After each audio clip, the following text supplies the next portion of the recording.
Chair Kohler? I'm here. Oh, Your computer's on. So try this out. sorry. Chair Kohler? I thought I was here. Vice Chair Rodoni? Here. Commissioner Caius? Present. Commissioner Lucan? Here. Commissioner Murray? Here. Commissioner Bordeaux? Commissioner Chu? Here. Alternate Commissioner Hilliard? Here. Alternate Commissioner Farag? Here. Alternate Commissioner Moulton Peters? Alternate Commissioner Smith? Here. Well, thank you, No quorum. everyone. So let's do agenda review. If anybody would like to remove or rearrange items on the agenda. Seeing none, we'll move on to oh, I'm sorry. Yes, Commissioner Murray. On item 7, we do have a person who's traveled quite a distance within our coastal. Yeah, we already considered that. We have a lot of business items. Okay. So I apologize, but we need to move on to business. Very good. So thank you for bringing that up, Commissioner Murray. Okay, so let's move on to public open time. This portion of the meeting is reserved for persons desiring to address the commission on any matter not on the current agenda. All statements that require a response will be referred to staff for reply in writing or will be placed on the commission's agenda for consideration at a later meeting. Speakers are limited to 3 minutes. So with that, do we have anybody for open time? We have no public comment cards for open time, and we have no one on Zoom raising their hand. Okay, well, thank you very much. Bringing it back, I want to close open time. And we'll move on to consent calendar items. And all items calendared as consent are considered ministerial or non-substantive and subject to a single motion approval. The chair or designee will also consider requests from the commission to pull an item for discussion. Anyone have an interest? I just want to mention one thing. I sent a quick change to the minutes, item 1, that item 3 needs to be specific to the bill in question, so I understand staff will make that change. So I'd like to see if there's anyone in the room who'd like to make comments on the consent calendar. Anyone on Zoom? No one on Zoom. Okay, bringing it back to the commission, would someone like to make a motion to approve consent with that one change? I'll make a motion Second. Okay, with the with one change. All Yeah. right. And so we have Commissioner Farag and Commissioner Murray seconded. And do we do a roll call vote? No. No, you can do by All in consent. favor? Aye. Aye. Any opposed? Okay, any abstentions? Seeing none, that measure passes. And I just want to remind folks that even though we can hear each other in the room, this is being recorded. So I think most people remember to turn on their mics, but just a quick reminder. So we are moving on to the first public hearing, and I understand we have our Tiburon Fire Chief here. Battalion Chief, Fire Chief? Great, thank you. So the first item is a public hearing on the proposed sphere of influence amendment and annexation 4301 Paradise Drive, APN 034-291-28 and -38, Tiburon to Sanitary District Number 2 of Marin County, LAFCo File 1392. And I'm assuming that our clerk, junior analyst, Ms. Devereaux, will present this item. yes. So this is a very semi-run-of-the-mill application looking to connect to Sanitary District Number 2. All agencies have consented, with one caveat, which is that they are currently outside the SOI, which means that if we choose to annex them into SD2, we will need to approve an SOI adjustment first. Okay, let's, just because there are people at times that listen that aren't familiar with our acronyms, Okay, sorry. let's, sphere of influence. Yes. Okay, thank you. Any questions of staff? Commissioner Murray? So I have a few questions just on the why, and maybe the fire chief's gonna explain that. There's a few other questions like that. Seeing the application shows two parcels, the map shows a smaller remnant or a smaller portion. Maybe you could describe the site. And I'll kind of go through some of the others. Just if there's a response from SASM, Richardson Bay.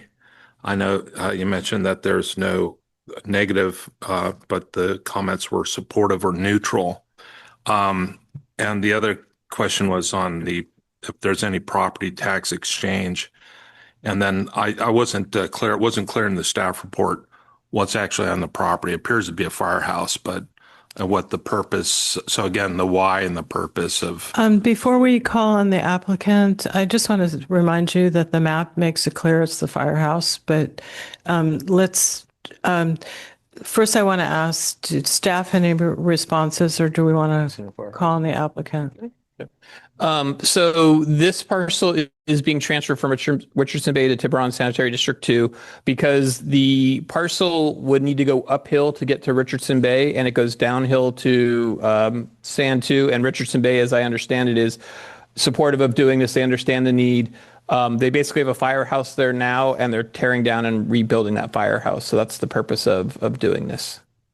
Okay, and before we go to the applicant, any other questions? Oh, I see Commissioner Berto has joined us. Thank you, and it is, okay, all right, well, thank you very much. Coming from another meeting. Okay, well, some of us are very important here. I apologize, Tiburon Fire Chief, I do not know your name. Could you introduce yourself? Do you have your mic on?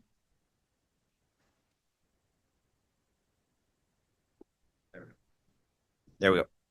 Better? Again, Tommy? Tommy Hellier. Okay, great.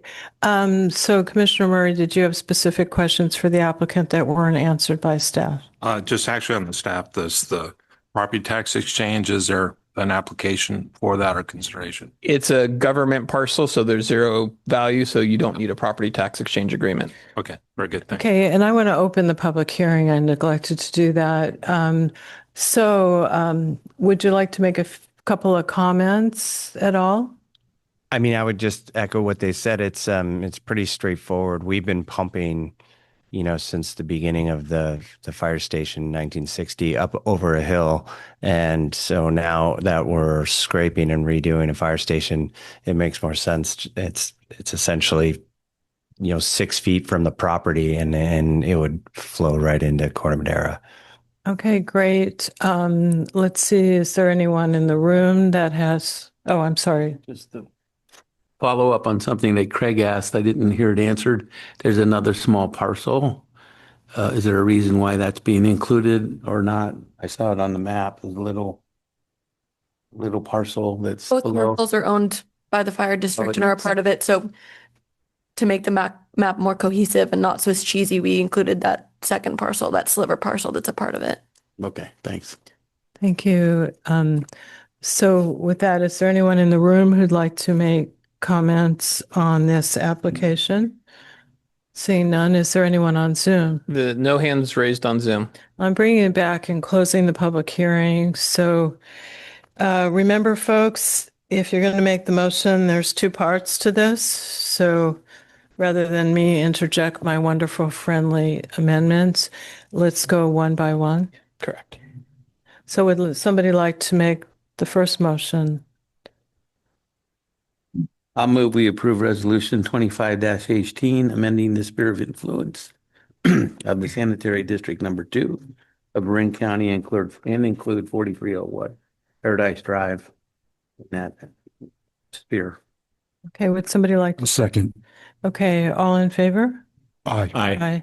Any opposed? Any abstentions? Okay, seeing none, that matter passes unanimously.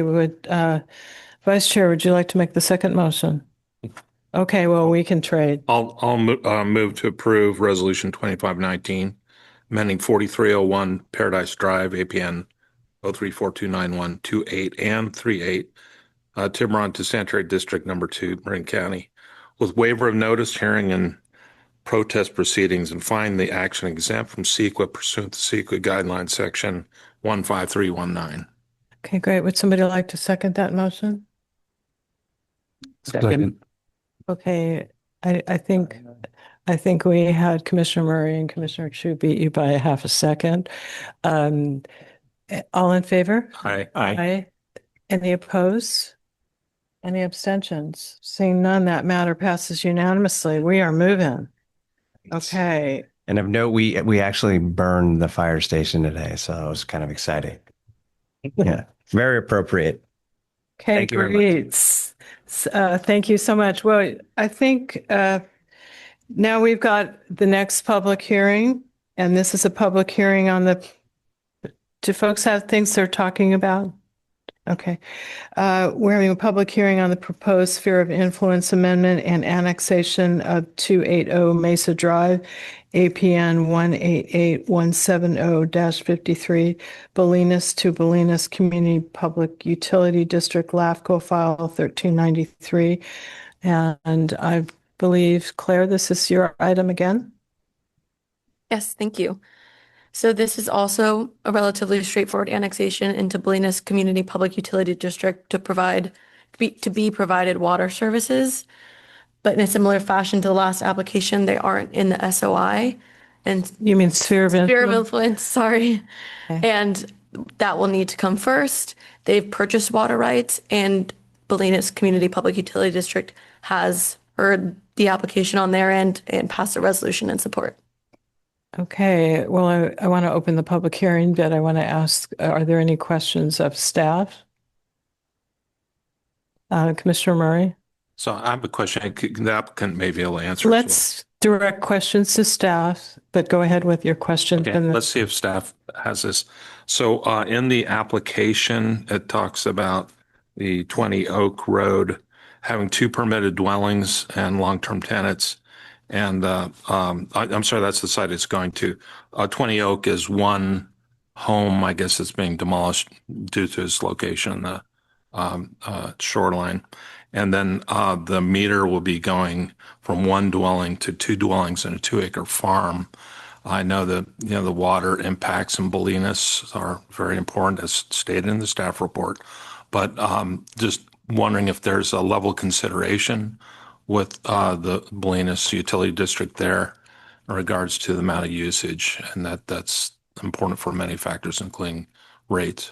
The applicant might be able to speak better to that, but I do know that Bolinas has reviewed it all and are in full support. Okay, and maybe the applicant, could you introduce yourself? I believe you're the homeowner.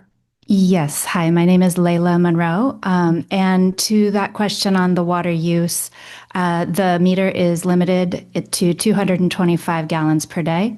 And we are asked by the Bolinas Public Utility District to install what's called a flume, or just a sort of in-home monitoring device that hooks to your phone so we can be very vigilant. The water will only be used for domestic purposes.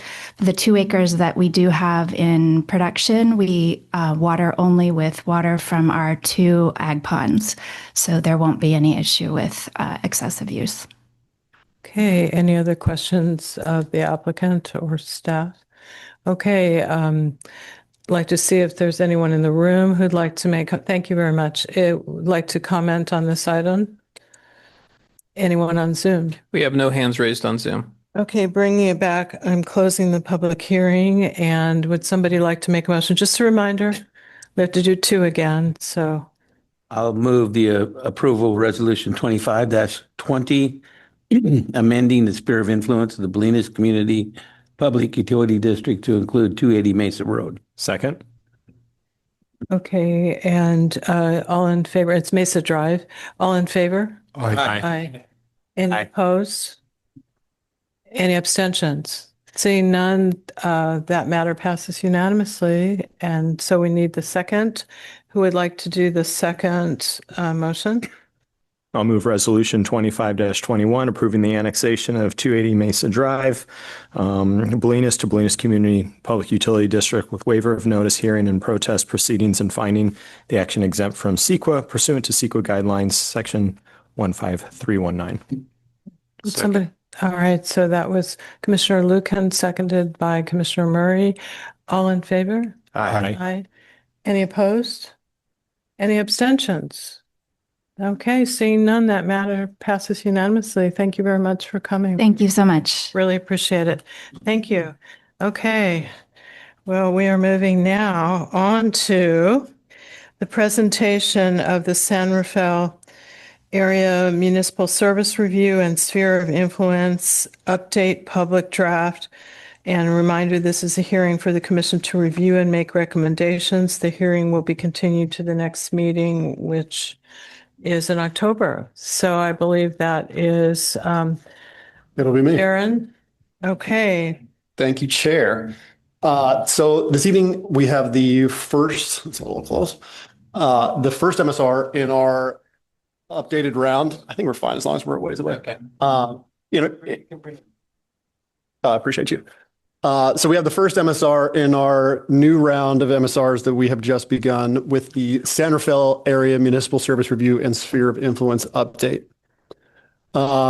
Here is a picture of the map of the area and the two agencies involved, the Marinwood Community Services District and the City of San Rafael. You are all pros in this process now, so I am just going to jump into the recommendations and the key findings that came out of the study. First is the flood control zone 6 transfer to the city of San Rafael. This recommendation is one that originated from a supplemental MSR that Jason did, I want to say 3 or 4 years ago. So we are continuing with this. Staff from both agencies have said that they are close to an agreement, at least at the staff level. There is some holdup for the advisory board for flood zone 6 with a couple of issues, but they are continuing to work towards this at this time. The next is the formal consolidation of Marinwood Community Services District's provision of fire and emergency medical services, specifically just the provision of those services to the city of San Rafael. These two agencies with this particular service have been, we call dating for the better part of the last 50 years. This recommendation has been coming from LAFCo for the better part of the last 20 years. Marinwood CSD is at a place where the sustainability for them for staffing into the future is a struggle now and is going to be a struggle into the future. San Rafael is effectively and has been the de facto provider of this service for the entire area for the better part of the last 20 years. So there are options. This is our recommendation at this time. Should, again, as this has been recommended for the better part of the last 20 years, and there hasn't been much, if any, movement towards that, it appears that there is going to continue to not be any movement on this. We are now recommending that Marinwood CSD should seek alternative regional partners for consolidation of the fire EMS service if necessary, including and notwithstanding a special study similar to what Tiburon Fire and Belvedere are doing right now to examine all options to try to figure out the best path forward for them. Next, we have the proactive collaboration from all agencies on the service provision to development at 1501 Lucas Valley Road. That particular parcel is essentially right in between City of San Rafael, CSA 13, and Marinwood CSD. Before it gets built, there needs to be a decision on who is going to provide services, specifically emergency services, and these agencies need to work collaboratively, and LAFCo should be involved with that so that we can work to either adjust spheres prior to this being built or have an idea of who is going to provide what to them before it is actually finished. Next is City of San Rafael and the County of Marin's sustained engagement in Senate Bill 777 working group. While it looks like what we were concerned with. I just think you need to explain what that bill is. Not everybody. I plan to, yeah. Okay. So what it is now is not what it was when it first came to us, which was going to be the failing cemetery in the northern part of San Rafael. would have essentially just gone straight to them. And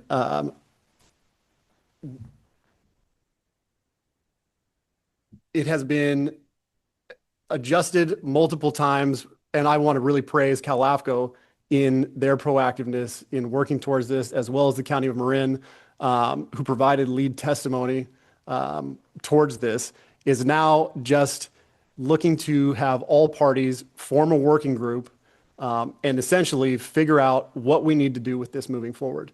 So while it may look like in the short term the problem has gone away, we really encourage the city of San Rafael to stay proactive, stay engaged in this, especially when the working group comes around, if it actually passes, to make sure that they are covered in all areas that they can be. Didn't you also say that you encouraged the county and the city to work together to try to work out a solution dealing with this cemetery rather than just the working group? I have not said that anywhere in this, no. Okay, well, that must be what I have in mind. Yeah. Okay. And that would be wonderful. But it does reside within the city's boundaries. So how much the county wants to be involved with that, I can't say. But yeah, the next is City of San Rafael continue efforts towards island annexation where feasible. This is a continual recommendation from us, as just the sheer number of islands within the city of San Rafael, requesting that they continue to work wherever feasible to try to annex those islands.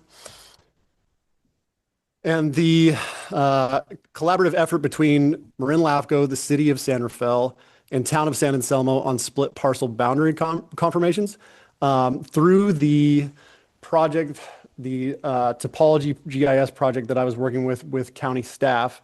Upon the completion of that, they were kind enough to send me maps of 114 parcels that split boundaries in one way or another across all of our jurisdictions. The largest number of those are between San Anselmo and city of San Rafael. This is not new to anybody. Everybody knows this is a thing. The issue is making sure that voters are voting in the right districts, right municipalities, and tax money is going where it's supposed to be. So we plan to work with the city and the town of San Anselmo to make sure that everybody and everything is going to the right jurisdiction that it should be. And the city of San Rafael examined the feasibility of regional housing needs assessment mapping tool putting it on their website. So the county of Marin has proactively built within their website a specific page for their regional housing needs assessment, all of their RHNA within sites within their housing element. It is so much easier than trying to dig through the hundreds of pages within the housing element or the city's housing element to try to figure out what is proposed to go where. The city has over the next 3 years committed to a higher level of transparency. I think this fits right in with that goal, as well as the city and the county being comparable with their RHNA numbers. So that's where this amounted from.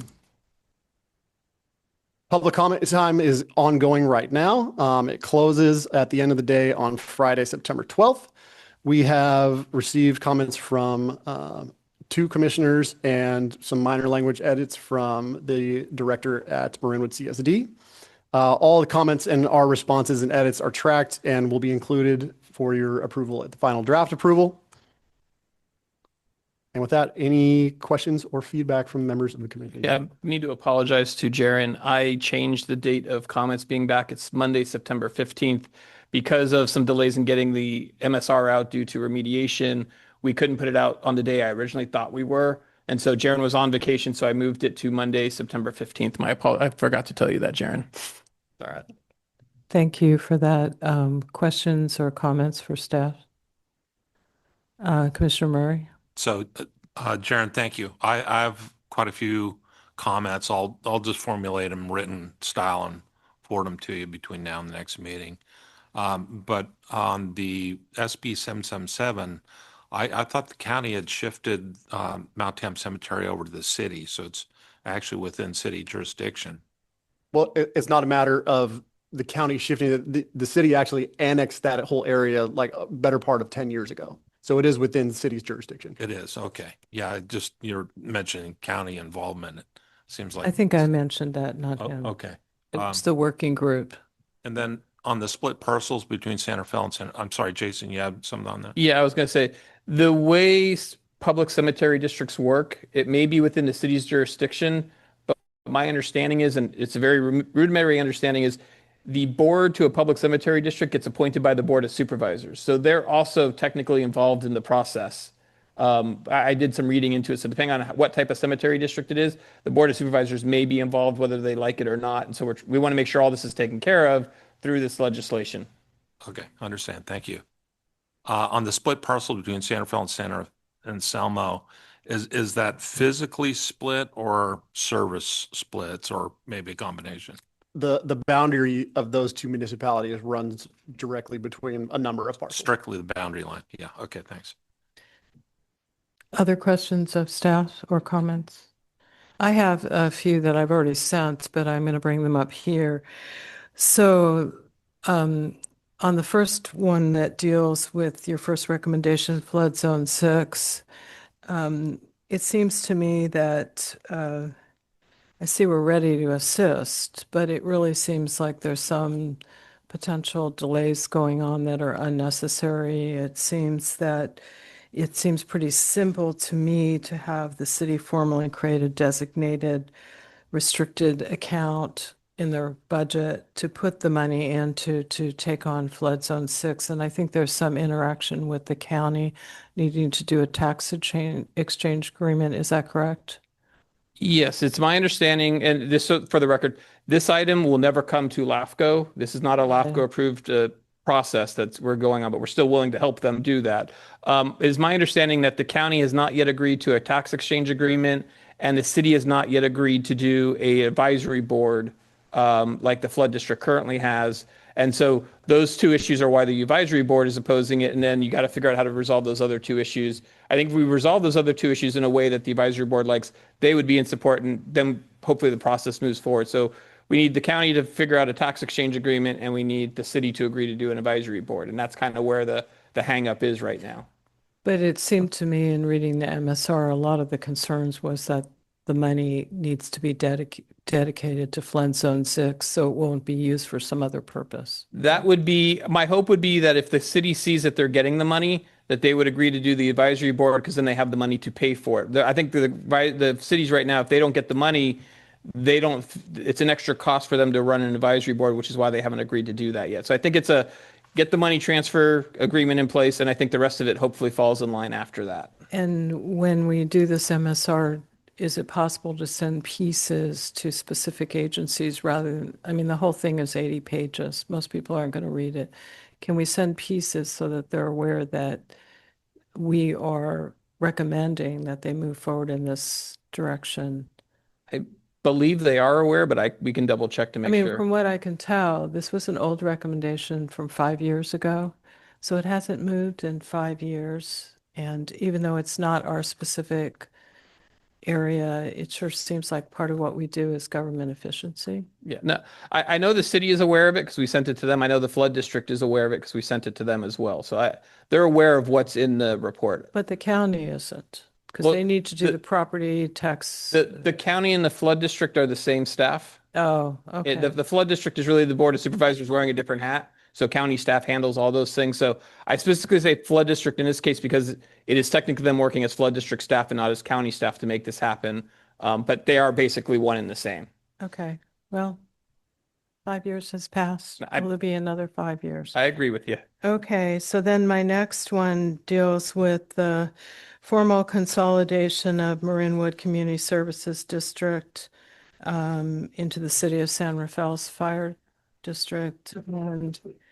And, to me, Marinwood will never be able to solve the staffing issue. It's a lone fire department. They can't do the kind of recruitment. I know they've been limping along to keep three on an engine by borrowing from San Rafael. It sure seems to me that we ought to be able to make some specific recommendation to move this along. Again, 50 years in the making, the dating, and then 20 years that LAFCo has been suggesting this. I know that Supervisor Sackett, this is her district, and is very interested. I'm wondering if we could make some recommendation to have county supervisor, maybe LAFCO, me involved with the city to move this along, because I think what I've heard is that the city has other priorities and haven't moved this along. Is there something we can do to beef up this suggestion and then move it along? More than happy to review and see if there's a way to beef up that suggestion. At the end of the day, we really need the city willing to participate in this process. And up until now, they have not been willing to participate in the process. A few years ago, when we did the last MSR, there were a few meetings, and basically they got stopped by the city because they said, we're just not interested anymore. We reviewed a few things and we're not interested. Granted, we now have completely different staff. We have a new mayor. So perhaps, this is a good opportunity to revisit this. I will say, as I reported in a previous meeting, that there are some very serious ongoing discussions with the CSD contracting with the city to take over the firefighters and contract with the city to hire firefighters for them and staff the firehouse, because the city has a little bit easier time of recruitment and retention because they have a little bit more flexibility in how they do stuff. And when I was in that meeting, I brought this back up, and everyone in the room was interested in it, but the people in the room were not the decision makers. They needed to run it up a flagpole, and they said, let us first figure out the staffing issue because that's our immediate concern. But once we're done with that, we're happy to run it up the flagpole for this bigger picture, long-term thing. But having people sit down, I think we can maybe buff this out a little bit more. Let's try to facilitate that kind of meeting, because I think, I probably won't be here in 5 years. Dennis may, because Dennis is our long-serving member. But it would be nice to see this resolved, because I think they can provide better services that way. Okay, and then the last thing, on number 4, you didn't have numbers on yours, but the housing development on 1501 Lucas Valley Road. I know you say that Marinwood CSD, I know it's right there, could potentially have the capacity to serve this development. As I said, they're limping along. It's really San Rafael Fire, so I don't think that we should be saying that Marinwood CSD has the capacity to take this on. I mean, I know they're doing a lot of out of service work based on your MSR. They're doing a lot of calls. It sure seems like we ought to think about revising that, and maybe there's not a good way to do it. I mean, I think because of their proximity, they're going to respond, but they are overwhelmed as it is. I hear what you're saying. For me, it's that last piece that is the key, is to why we say that they have capacity, because it's the Marinwood Firehouse is going to be the one that services this property unless they don't have the apparatus in-house to do the service call. Because like if you need a tall ladder or something like that, I don't think they necessarily have that at the Marinwood No, they Firehouse. don't. But they are going to be the ones that are the ones. You're not calling San Rafael to be the responder to this. They're going to call that firehouse. So whether or not they have the capacity, whether or not they're having staffing issues right now, which I get and understand, one, I think that those are going to get resolved with an agreement with San Rafael, that those issues are short term and will be resolved. And in the long term, that's the firehouse that's showing up no matter what. So. Well, I think we ought to think about saying something that, given staffing issues, this may be problematic, because with mutual aid, people don't know who's responding. So they're going to respond, and San Rafael Fire is going to come for a big fire, and whoever else is going to come. I think we ought to look at a way to tweak that somewhat if we can. And the last thing I want to say is, I happen to know San Rafael did a lot of reorganization. The org chart that you have in there has is out of date and it's probably the closest you could find. I couldn't find anything better, but maybe you can get something that's more reflective of their current organization and the people that they have. But otherwise, I think it's great. I'm sorry to see that we have so many old recommendations from 5 years ago, 10 years ago, but I'm also glad to see the new recommendations. So I want to ask anyone, I already asked, nobody had any comments. Anybody anybody in the room have comments on this? We have no speaker cards. Okay, anybody on Zoom? We have no hands raised. Okay, and there's no motion needed on this. You want to continue this item to the next meeting? Oh, I thought it was, all right. I need a motion to continue this to the October meeting. Go ahead. I move we continue this item to the next meeting. Second. Okay, all in favor? Aye. Any opposed? Any abstentions? Seeing none, this matter passes unanimously. And I know we had a request earlier to move items, and I thought our business items were going to take longer. I think since we have a visitor, Virginia Chang Corrali, for item 7, and we have no one here from Cal LAFCo. Well, no, we do actually have someone on virtually here on Zoom from Cal LAFCo, and I'm pretty sure that the Virginia's going to want to hear the Cal LAFCo stuff as well. Okay. And I'm not sure that Pamela, who's here from Cal LAFCo, wants to necessarily hear about the SDRMRA elections.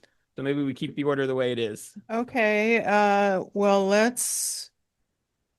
Yeah. Okay, let's go to item 6, which is discussion and possible approval of items related to Cal LAFCO annual conference and general Cal LAFCO update. And the first thing is nomination to the Cal LAFCO Board of Directors. And we have a city opening as well as a public member opening. Correct. This year are those 2 seats. None of the commissioners who served those seats for this LAFCO have expressed interest to me up to this point. This is kind of your last chance. If you want to change your mind, do it now. Otherwise, we'll move on to the next part. And may I ask, alternate commissioners, are they Alternate eligible? commissioners are allowed to run for the Cal LAFCO board. They don't distinguish between regular or alternate seats. Okay, so just to make that clear, speak now if you have an interest. Okay, well, we move on to item B, nominations for the Cal LAFCO annual awards. And do you want to introduce this item? So every year, Cal LAFCO hands out awards at its annual conference. In your package, you have a list of all the various awards that they have. I am making a recommendation that we nominate the MSRs. We just completed the 5 years of MSRs, all those 60 plus agencies that got reviewed. I believe that that's the work not only within that, but the work that came from after that, the consolidations, the changing of boundaries, all of those things, and I'm not going to list them all here today, are all together something that qualifies for one of the awards that is nominated there for innovative projects.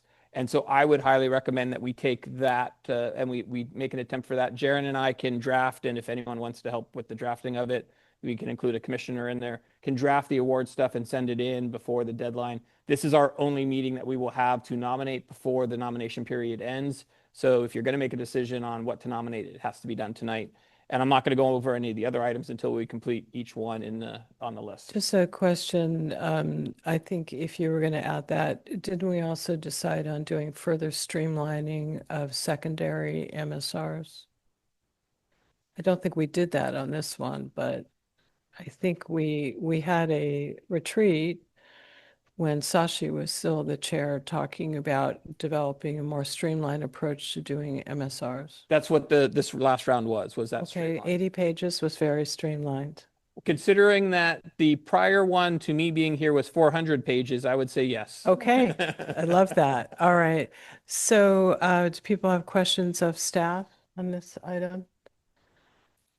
I'm personally supportive of that, and I'd be happy after you guys develop the perfect draft to take a look at it. Other folks want to be involved in that? Okay, seeing none, let's hope we get this. I think you're going to have to be really careful the way you word it so it's clear that we completed them this year and we're already embarking on the next set. That would be great. Okay, now we're moving on to, Was that an official motion and a vote taken there do before? we need oh, I think we need okay. to have an official motion by the I'll board to move do it. the direct staff to prepare the award request for the MSRs. MSR consolidations and meeting the time guidelines Great. for Marin County LAFCo. Okay, did you speak on the mic? Okay, great. So that was Commissioner Murray, second Caius, and all in favor? Aye. Aye. Any opposed? Any abstentions? Seeing none, that motion passes. Okay, I apologize for missing that. Nomination of Marin LAFCo voting delegates to annual conference. So every year at the conference, there are things that we get to vote on as a member of Cal LAFCO. The historical tradition has been that if the chair goes, that they have been the one appointed to be our voting delegate. And then we get to appoint an alternate. Who gets the alternate is generally it's a commissioner, and if there's no commissioner, then a staff. Currently, as I understand it, Chair Kohler and Commissioner Murray have said that they're interested in going. If anyone else is interested, please let me know so I can get you signed up. We are still in the early bird stage, so we can get a discount on your sign up. But if you need a little more time, please speak. And if you want to be a voting delegate, those are the two that would be the traditional ones. You could potentially put a third if you wanted to put me in there, because I will also be attending. Questions of staff? I'm going to say that I recommended that the way it normally goes is the chair, then who's ever there, another commissioner.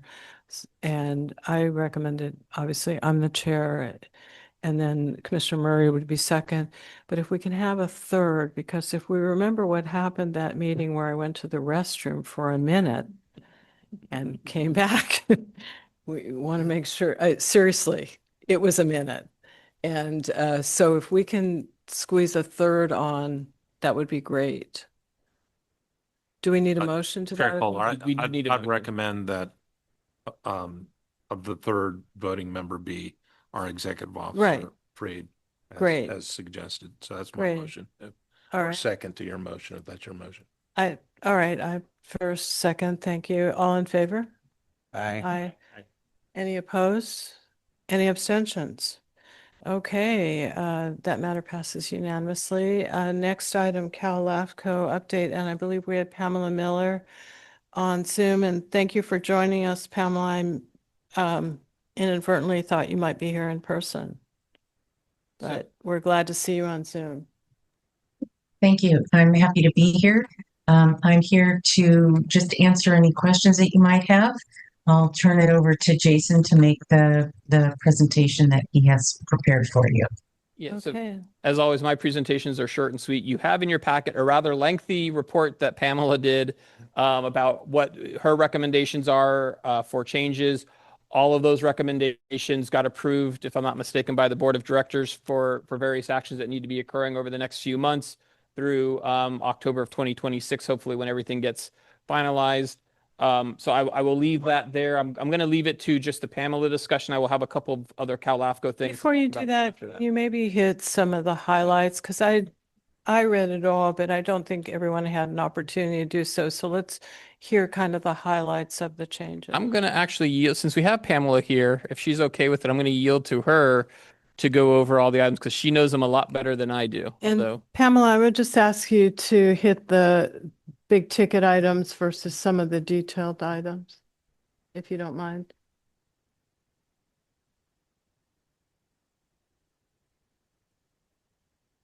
Pamela, you're on mute. Sorry about that. I'm just gathering my material here. So the slide deck actually really tells the story. It's in a very comprehensive way. I did extensive member outreach. We did a focus group at the staff workshop. There were 6 focus groups total, lots and lots of hours of input and feedback. There was a focus group in each of the 4 regions, along with one for the associate members. And anybody else who wanted to reach out and have a one-on-one conversation with me to provide feedback, I accommodated those. In fact, I had a conversation with Commissioner Murray. So I made myself available.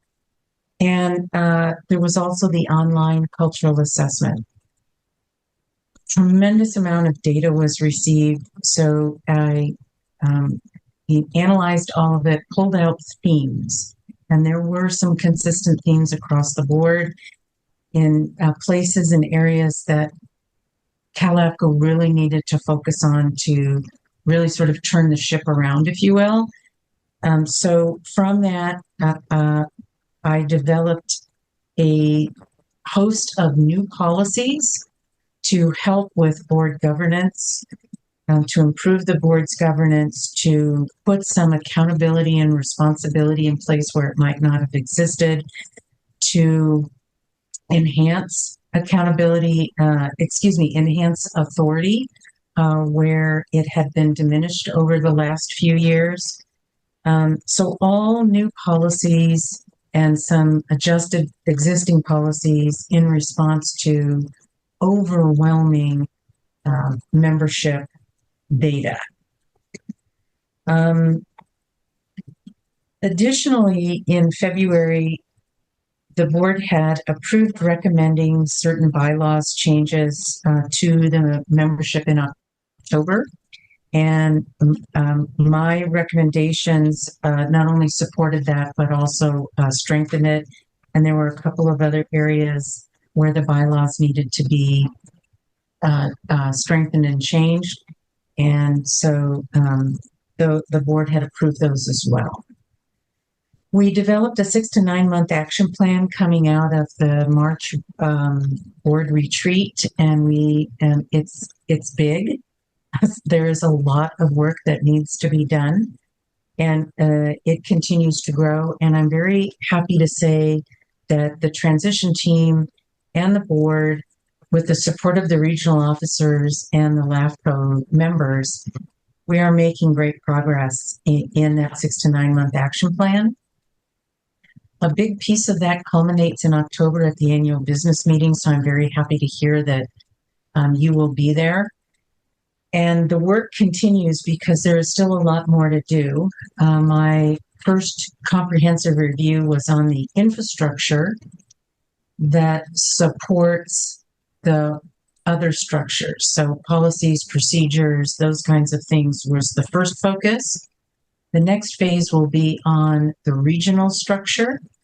It's very clear that the regions need to be restructured, that the board structure needs to change to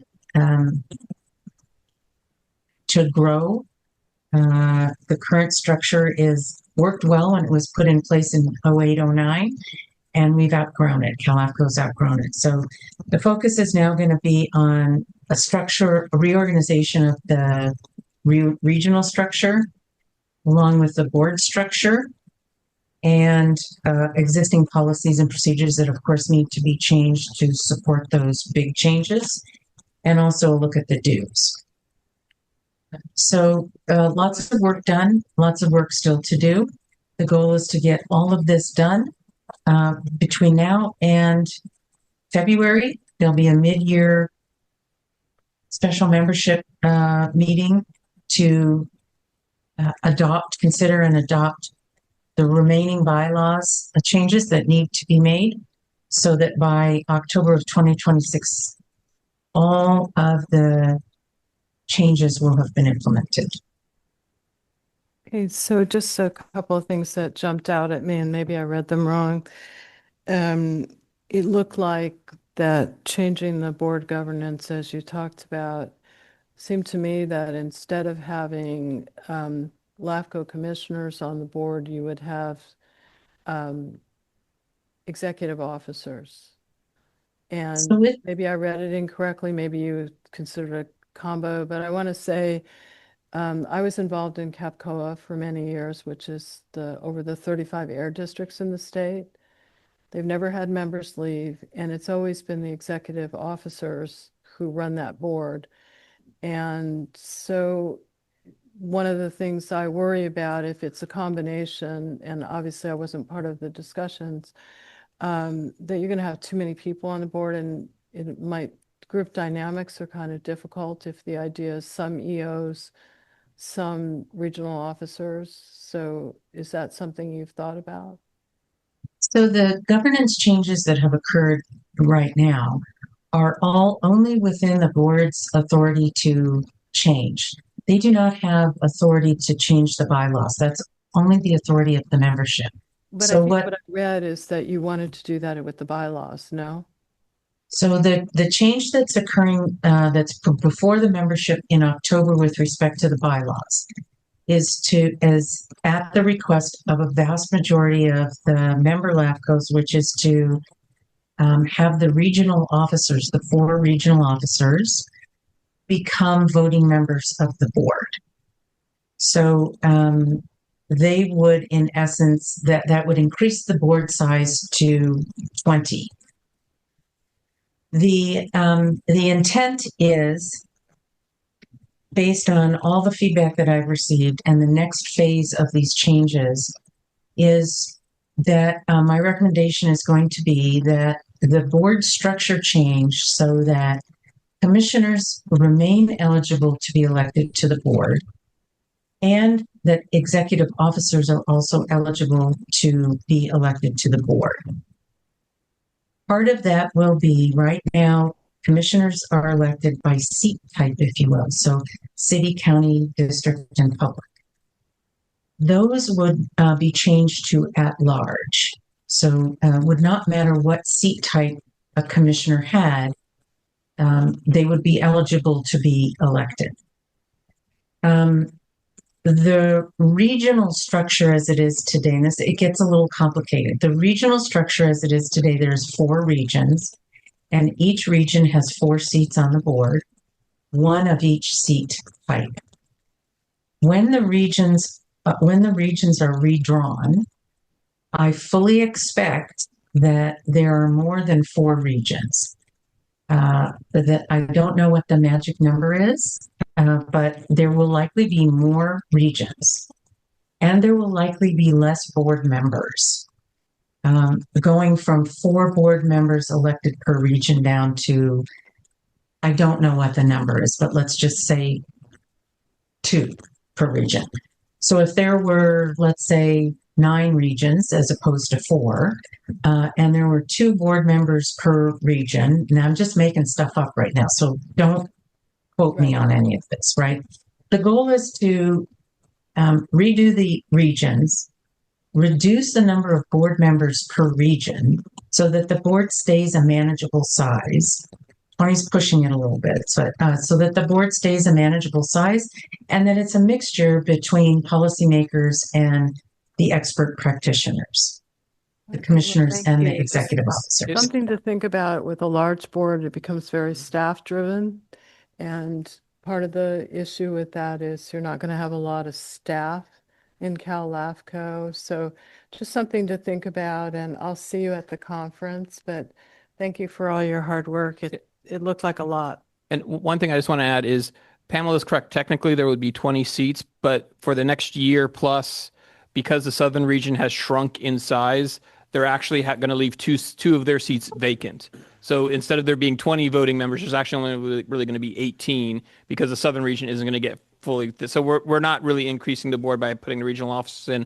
And the other thing I will say is, based on what Pamela has put in her proposal, a lot of the items that Marin LAFCo has been asking for change be done are some of the very items that are going to be discussed finally. We've been asking for years for some of these things to occur, and all of our, I want to say all of our items that we've been asking for years are part of the discussion. So I'm very happy with the direction that Cal LAFCO is going in right now. Excellent. Well, thank you, Pamela, for all your work, and I'm sure it's been quite a handful, to say the least. So thank you. Anybody else have comments or questions? Okay. Thank you. I think we're done with the Cal LAFCO. I just had a couple of other side things to throw in there. First off, Cal LAFCO has been doing these things called Cal LAFCO U. They're normally like 3-hour-ish webinars that they put on. They've already held 2 of them. One of them was about how to be a commissioner type of a thing. And Pamela, if I got that wrong, correct me. The other one was about the Brown Act.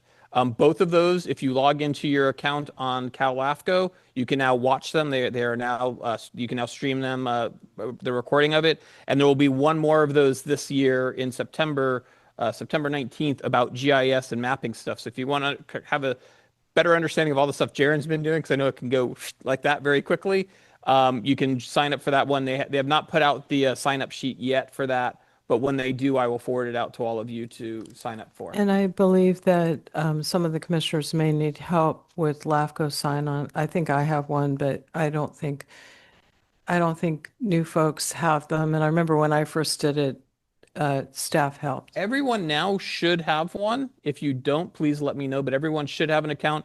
The email that we use to send you stuff from us here is the email that you can log into. If you don't remember your password, put in your email, say forgot password, and they'll send you a new password. So Why don't you send something out to all the commissioners, just because Okay. some of us, it's been a while. Okay, I can do Appreciate that. Okay, what else do you have on Cal LAFCO? That was, I just wanted to mention the Cal LAFCO use and encourage you, if you haven't, when we send out the September signups to do that, they give you a login and all that stuff. So we'll send that out later. Oh, excellent. Just one last thing for Pamela. I guess she's gone. I just wanted to suggest one thing that I didn't see in the report, but maybe the ideas, the changes would make this happen. Is there any specific outreach that you're planning to, once these changes get in place, and I know you're a contractor, to try to get folks back who left? Because now isn't it 5 or 6? You're on mute. My apologies. That's a great question. Couple things. Next week, first of all, next week we will be distributing communication resources to all LAFCOs that outline here is exactly what's happening at the annual business meeting with respect to the bylaws. Here's the why. Why are we doing this? Here's the what, and what happens if this doesn't pass. With respect to the LAFCOs that have left, we have been in regular communication with all of their executive officers on a regular basis. I'm really happy to say that as of earlier this week, we have been notified that 3 of the LAFCOs that left will be sending substantial size contingencies to our conference. And we have been invited to present to 3 of those LAFCOs. We're going to one in next month in September, one in November, and another one in December, to present on the progress that Cal LAFCO has been making, and let them know what's coming up shortly. So even though the membership relationship does not currently exist, the relationship still exists, and we are doing everything we can to nurture it. That sounds great. Thank you very much, Carolyn. I mean, I'm sorry. I was thinking of Carolyn, who's one of my favorites from Orange County. I hope they're Oh, yes. they're Yes. one of the ones you're going to present to. So thank you very much, Pamela, for joining us. Thank you very much for having me. Good to see you. All right. So moving on, we are on discussion and possible action on Special Risk Management Authority Board of Directors election. And I would like you to present the staff report before we have Virginia make her comments. Yep. So every year, the Special District Risk Management Authority has a board of directors election. Them and CSDA, our LAFCO has traditionally taken a position that we don't get involved unless we see that we have what I call a friend running. In this case, I noticed that there was a friend running. There is a LAFCO board member from San Mateo County who also serves as our regional representative, one of the 4 regional representatives for the coastal region. So I put this on the agenda. I did not invite any of the candidates to show up, although one of them seems to have shown up on their own. And so in front of you today, you can have a discussion, decide if you want to make a vote. As I understand it, there are 3 incumbents running for 4 seats, and there are 2 non-incumbents running. The LAFCO friendly person is a non-incumbent, just so you have that in your records. Outside of that, that's my whole report. This is a decision for the commission to make. Staff does not make recommendations on who you should vote for these types of activities. Okay, well, maybe we should hear from Virginia Chang Kirley. Is that how you pronounce your name? I don't think you're on. Am I on? Yeah, now Okay, you are. perfect. Yes, Thank you for thank you. joining us. Thank you. And thank you, Jason, for giving me the opportunity to speak. And good evening, commissioners. My name is Virginia Chang Corrali, and I am a commissioner of the San Mateo County Harbor Board, which is the agency that has nominated me to potentially be on the SDRMA board, vice president of the Menlo Park Fire Protection District Board, and a San Mateo LAFCo commissioner. Thank you again for giving me the opportunity to speak to you about my candidacy for the Special Districts Risk Management Authority Board, or the SDRMA Board of Directors. In today's world, insurance is an important and necessary expense for public agencies. Cost-efficient and cost-effective insurance options are important, as is making sure that pooled funds for insurance are financially sound for risk management purposes. With public agencies throughout California providing essential services to all Californians, I believe risk management becomes more crucial every year to safeguard against significant risk exposure for SDRMA's investment pool. That's why I'm running for a seat on the SDRMA Board of Directors. With my extensive background in financial research, planning, investments, and the capital markets, I would be one of the few board members with the relevant experience and background for risk management. I built a business in corporate services with expertise in stock compensation plans and corporate cash management, and built a team specifically for retirement planning, including selling insurance products when I had a Series 6 license to do so. Further, I traded options for hedging purposes for my clients' portfolios. So clearly, the hedging and the risk management portion has been at the forefront of my mind for my clients. My experience with the risk management and mitigation has afforded me critical skills to help the agencies that I represent plan for future capital projects, pay down unfunded pension liabilities, and invest tax dollars to capitalize on the current economic conditions and fluctuations in the capital markets, specifically in the fixed income and the bond markets. I've also been able to use my professional experience to develop investment policies for both the Harbor District and the Fire District, and follow these policies to ensure principal preservation and cash flow management and needs. I've also served and continue to serve on the audit committee of both districts, which have consistently had clean audits. I've personally seen the value that SDRMA has brought to the Harbor District during the 10 years I've been an elected commissioner. SDRMA has been there for the Harbor District and the 780,000 San Mateo County residents to mitigate risk exposure and curb financial liability. With more than 600 SDRMA members, I want to bring my financial background and experience in investments and risk management to benefit SDRMA's pooled investment funds. And if elected, I'd be the only elected board member from the Bay Area on the SDRMA board. So I hope to be able to represent our region. I humbly ask for your support and vote to the SDRMA board, and thank you for considering that. Thank you. With that, I want to turn to, did you have a staff report? No. Well, first I want to ask our special district members, as well as our alternate commissioner, if you have some, Commissioner Murray? I do. So at the last LAFCo conference, Virginia, relatively new to LAFCO, particularly in running for offices, and we had an incumbent that had run quite a few times and didn't quite seem to step down. But Virginia made it through two very good candidates she was up against and beat them both to land the spot. She is our Cal LAFCO Coastal Region Special District Representative. So she's our rep, and I want to congratulate her on that election.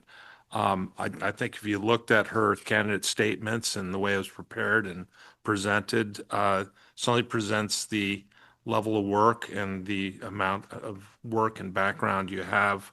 I was particularly impressed with the San Mateo County Treasury Oversight Committee during the Lehman Brothers bankruptcy, that establishing a county pool after 155 million was lost, and you've been serving on that. And of course, you mentioned your Series 6 license. And then also coming up from very modest things too, like the Oyster Point Marina Liaison Committee. So as most of the folks here, we've served on many different committees. So I think you seem to be well positioned for someone in LAFCO has served a while. I'm very pleased to see someone of your caliber stepping forward. And to me, I think you'd be a tremendous asset. And like you mentioned, the only elected board member from the Bay Area, and certainly a great point person on LAFCO as well. So I would strongly endorse your nomination to this board. Great, thank you. Commissioner Caius, did you have anything specific? Okay, alternate Commissioner Hilliard?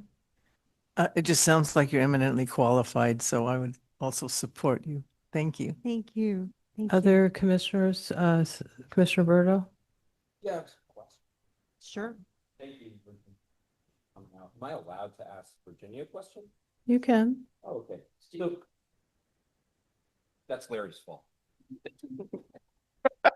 We talked about that earlier.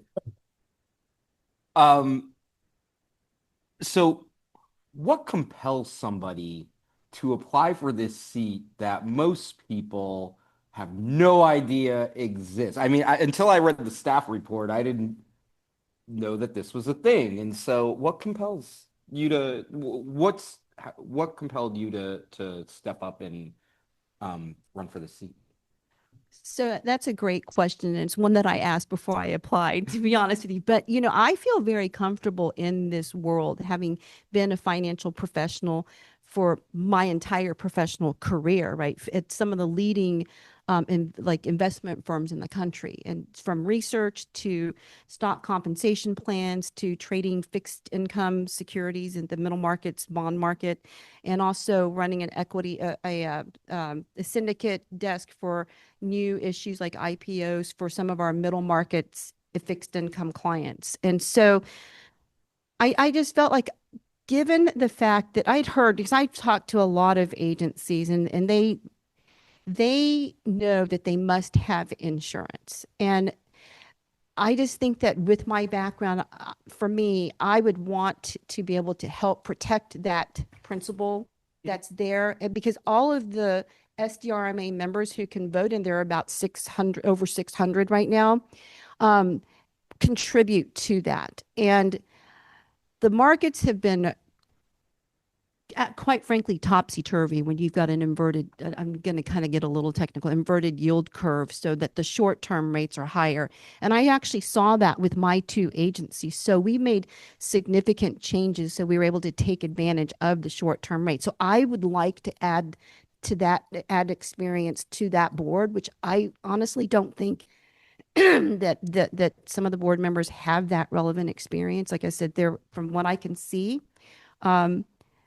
there's one other person who has insurance experience, and insurance is about retirement and making sure that your money is protected, essentially. And so I think I can bring that, and it's just something that I like to do. And as Commissioner Murray said, I've been involved with a lot of different areas, such as the Treasurer's Oversight Committee, which was put in place actually right after I became or got off as the grand jury foreperson, when the school districts lost about $155 million from the Lehman Brothers situation. And we recommended that the Citizens Oversight Committee be put in place. So that kind of experience is something that I hope to bring, and it maybe can advise, if they talk to, or if they work with their investment advisors. And I'm just very proud to be able to bring that experience. Right. My question specifically is for, like, a lot of us here in the room, we have county supervisors, city council members, special district members. For most of us, I assume, people in our community came to us and said, hey, there's a seat open on the city council. You should really think about running. You've been active in town. Like, again, with many people not even knowing that this body exists, was this something where your district had a relationship, or maybe thought there could be some things from the board being done better, and you talked to an executive officer or maybe another commissioner that said, hey, there's this board and there's an opening and you should actually run? So that was actually the case with the San Mateo County Harbor District general manager, who suggested that I put my name in here because we had pretty much turned around that district, which meant dealing with the reserves, hiring a professional investment advisor so that we could take advantage of this current or economic situation or conditions over the last couple of years. And SDRMA benefits have been very helpful for the Harbor District as we dealt with problematic governance for a long time, which is actually one of the reasons I was able to, well, not able to, but recommended to be on the board. I was appointed first in 2015 to kind of help turn around a district that was, quite frankly, not in a good place governance wise and financially in terms of their money management, not from the income and the revenues and expenses.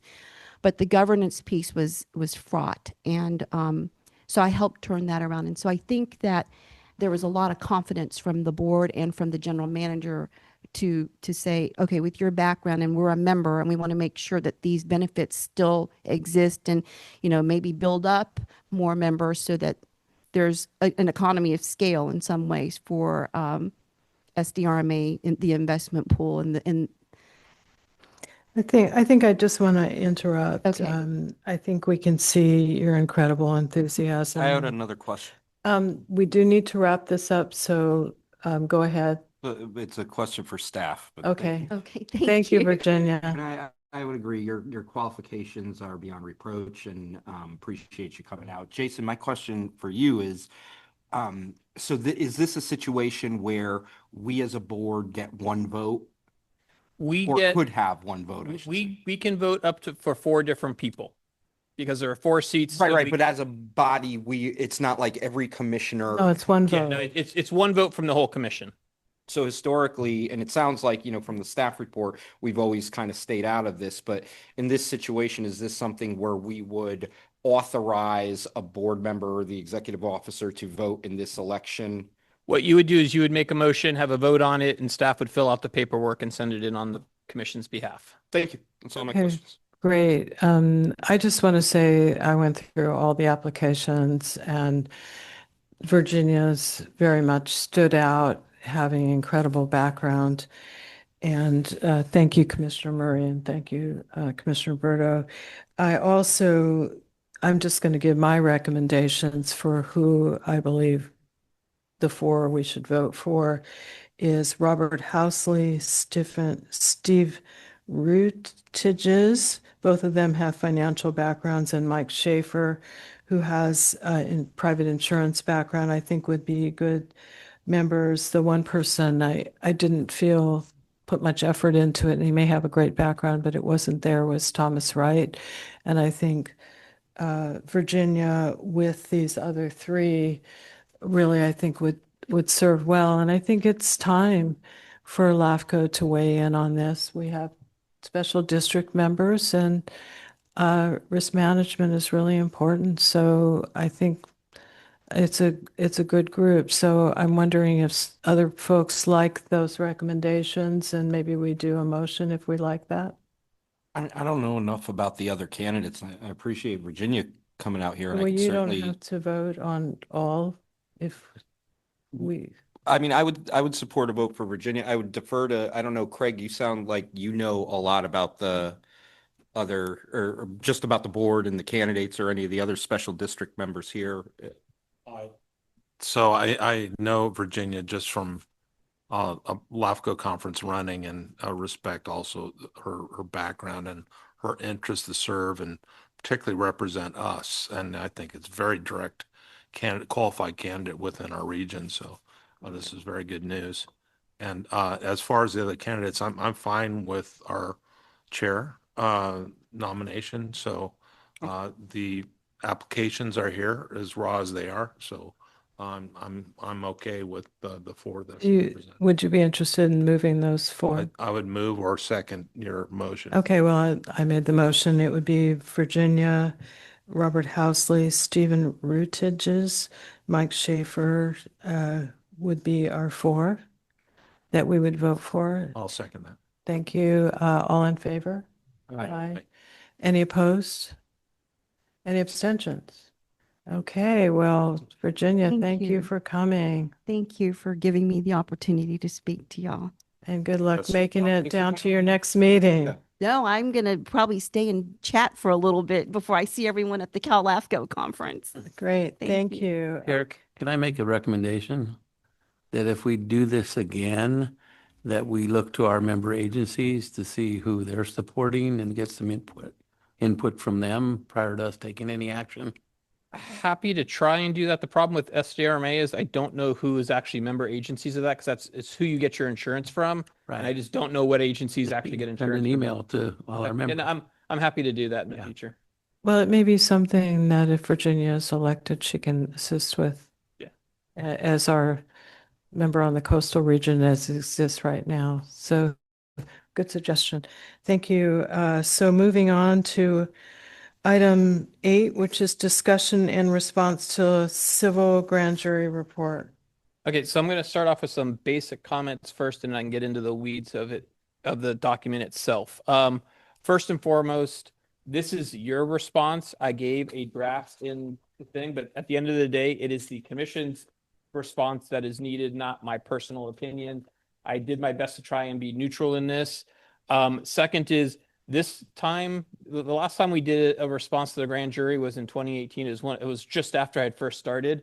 And they have changed their process around since that last time. Their process now has this one-page cover sheet that I personally am not a big fan of. I think it's very restrictive, which requires you to give one of 3 answers on each finding and each recommendation.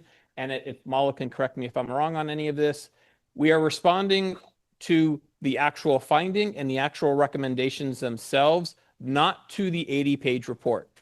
So now I'm going to get into a little bit more of the weeds here. When my recommendation was wholly disagree, we only have 3 options, and it's to the findings and recommendations specifically.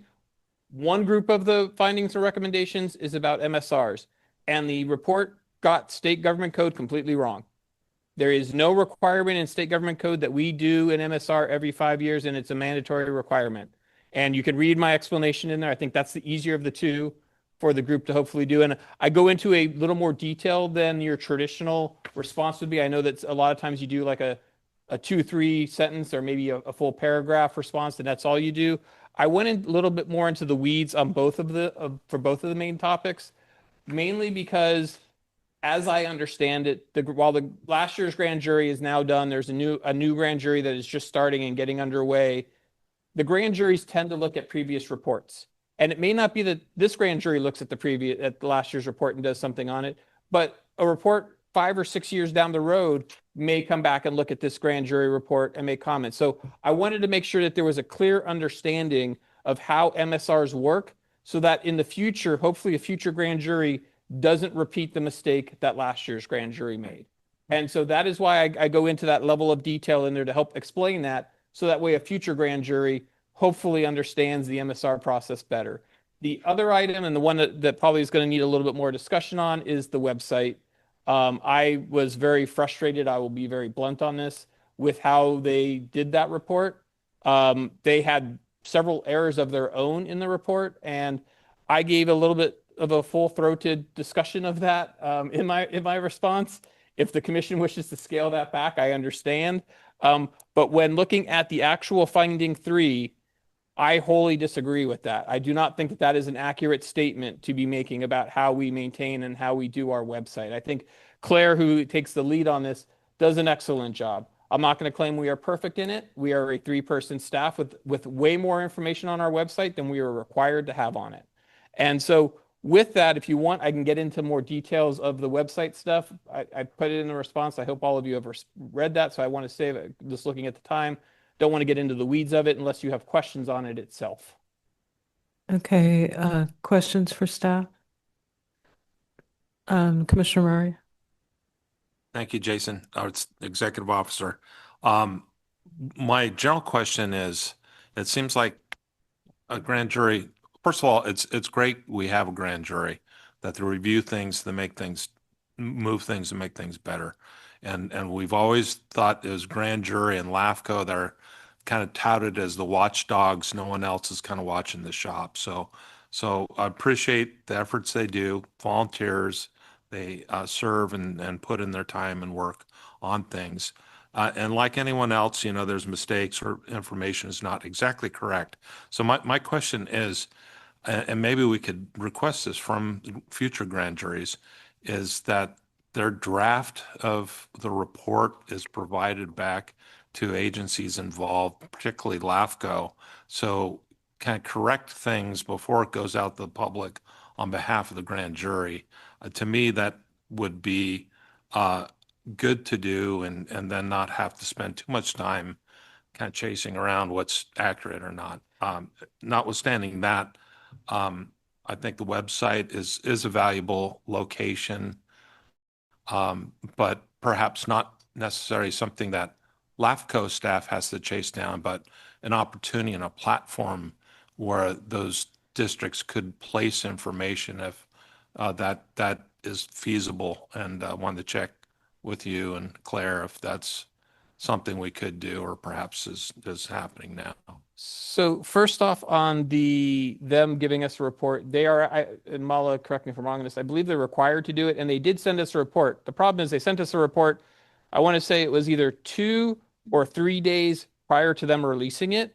So our ability to really respond to something like that is not really fair to us to be able to say, hey, you've got this, like, to be able to give a response is not 2 or 3 days. It really needs to be a lot more. So they do, in this particular case, they were running up to the end of their term.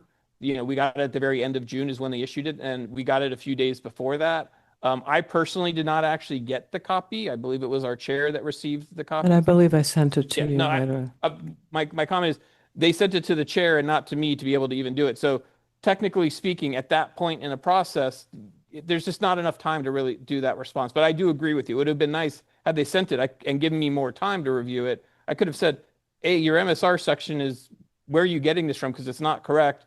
And I might have been able to deal with the website stuff. But the website stuff took several days for me and Claire to go through their whole list and actually review everything and make sure that what are they even talking about on this chart, took some time to do.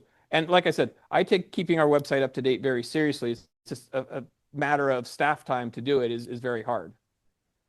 Okay, I think Commissioner Lucan had something and then Commissioner Chu.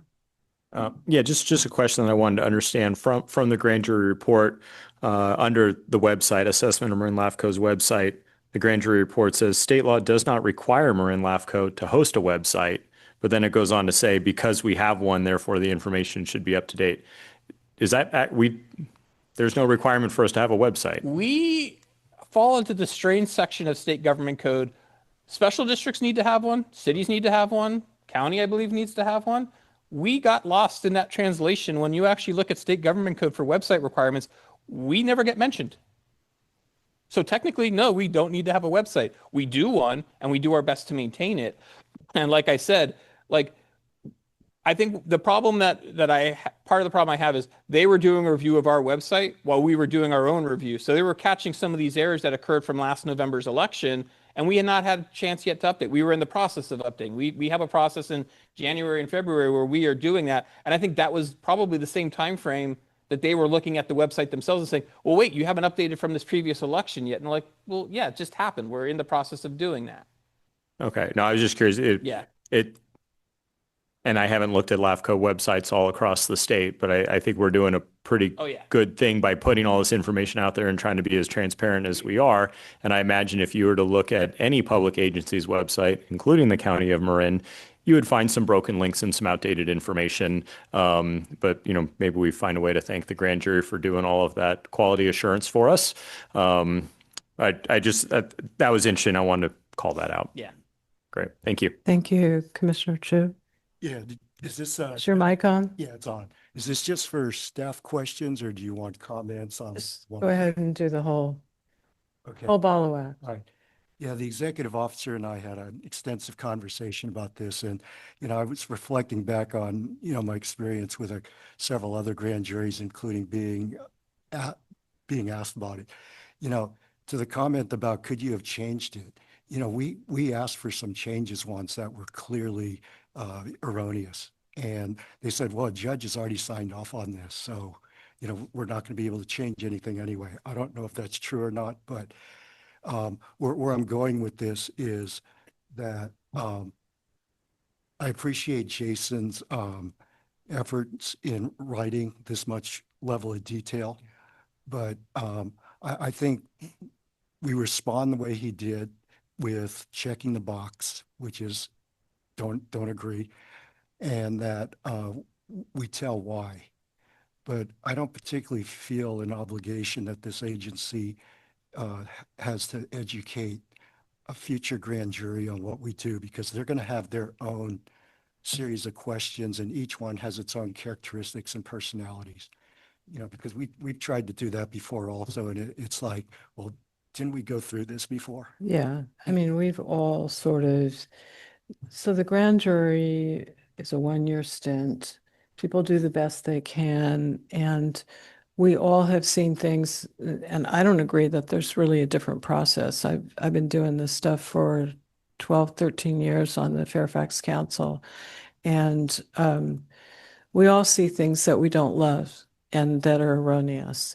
But I think I would just say that I think we have to realize these people are volunteering their time.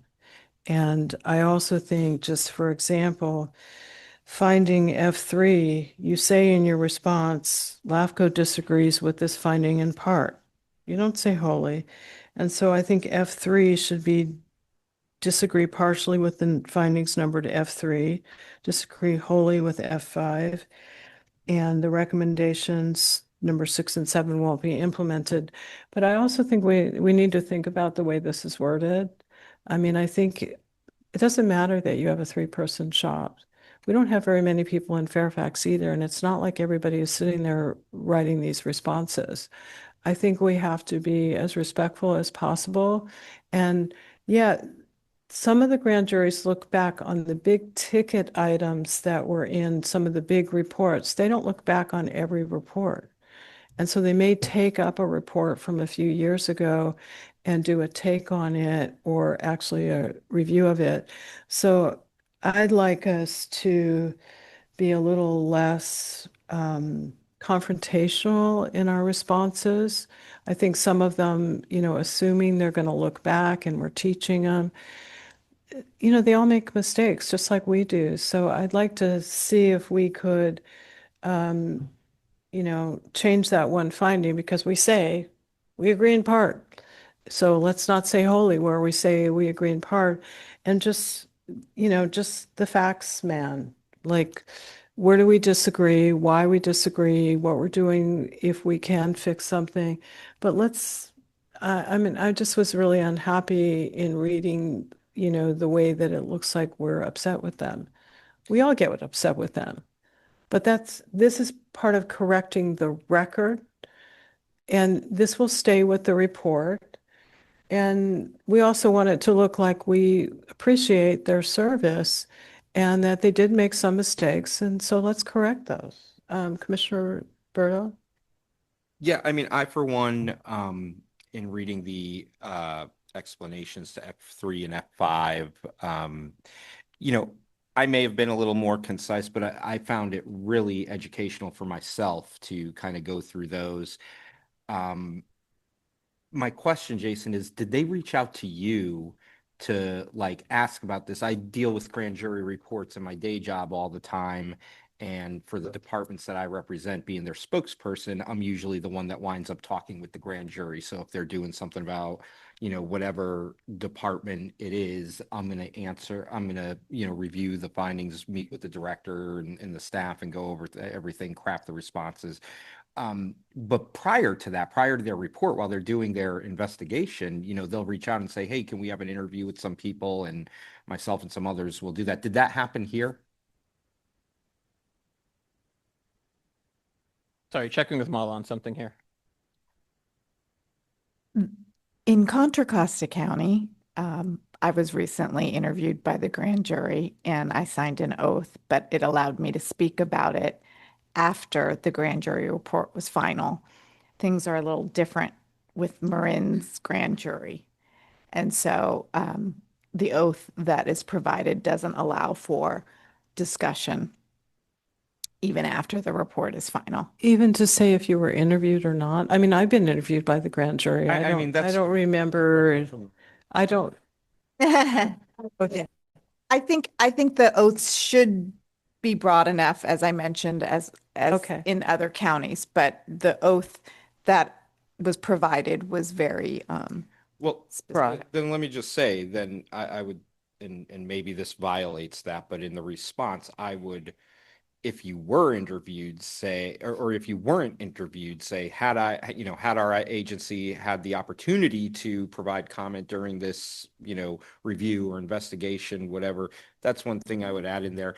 I don't necessarily have a problem with the tone. I do realize, grand jury members give of their time and their talent to participate and are providing a community service. But honestly, most of my time responding to civil grand jury reports are responding to gross errors that are within these reports, because it is people who are volunteering, and there's not I don't want to say there's not due diligence, but there's not the level of due diligence you would expect if you're going to be reviewing an agency. And so I found the responses to F3 and F5 really beneficial to me. I don't necessarily have a problem. Again, I probably just as a writer would be a little more concise and just hit the points, quicker.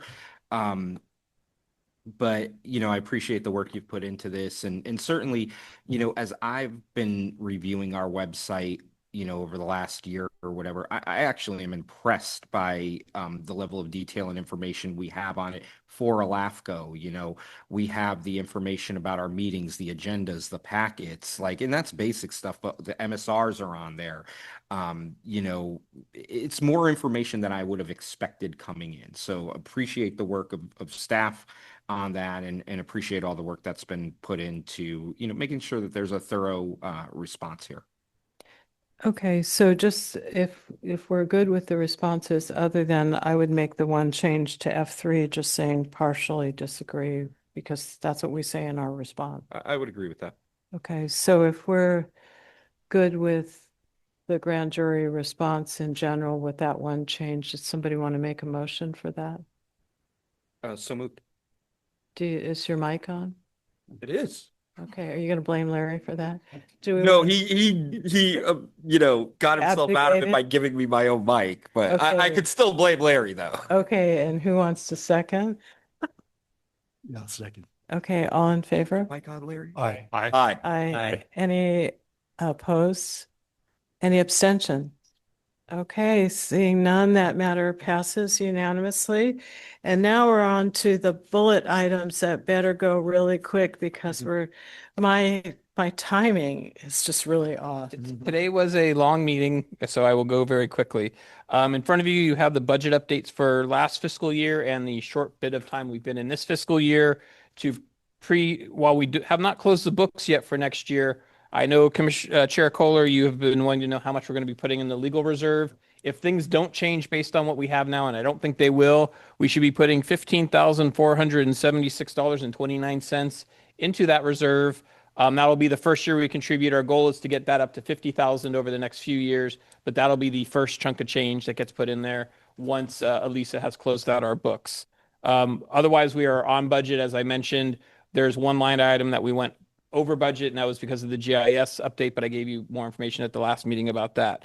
Current pending proposals, you have that in front of you. You had a couple today. I think there's one more coming for the next commission meeting. We just got in. LAFCo work plan, you have all of that in there. A couple things not listed on here, but just for your knowledge and a reminder, end of August, beginning of September, end of August, I will be at the CSDA conference, attending that for the first time, doing a panel on what LAFCO is and why special districts should care about us. So if any of our special district members are going, please jump in on that one. I will also the following week be taking some time off just for some personal stuff. Then in September, end of September into beginning of October are the Jewish high holidays. When those occur, while I will sometimes answer my phone when I am off on those days, you will not get me answering my phone. I will respond to anybody that needs to talk to me after the high holiday ends. I do take my high holidays very seriously. And I forgot to mention in the Cal LAFCo stuff, yesterday I was asked to serve on one of the panels at the Cal LAFCo conference this year. They're doing some stuff around how ducks operate. I don't have all the details behind it, but they wanted me to talk about Marin City and California Park. We have some good stories to talk about there. So I will be doing, looks like I got volunteered by someone else to do that panel. So I graciously agreed because they needed some help with it. And that is all I have for tonight's EO report. Just a question, when you're off, would Jaren be acting for you Yes. so we don't have to bother you? Correct. Yeah. Anytime I am on vacation or Jewish holidays, Jaren is always there. Or if it's my, off, if it's an off day, Jaren will always take care of stuff. So. Okay, well, thank you, everyone. I think there's something, anything, commissioner announcements and requests? Oh, well, seeing none, we are adjourned. Thank you all.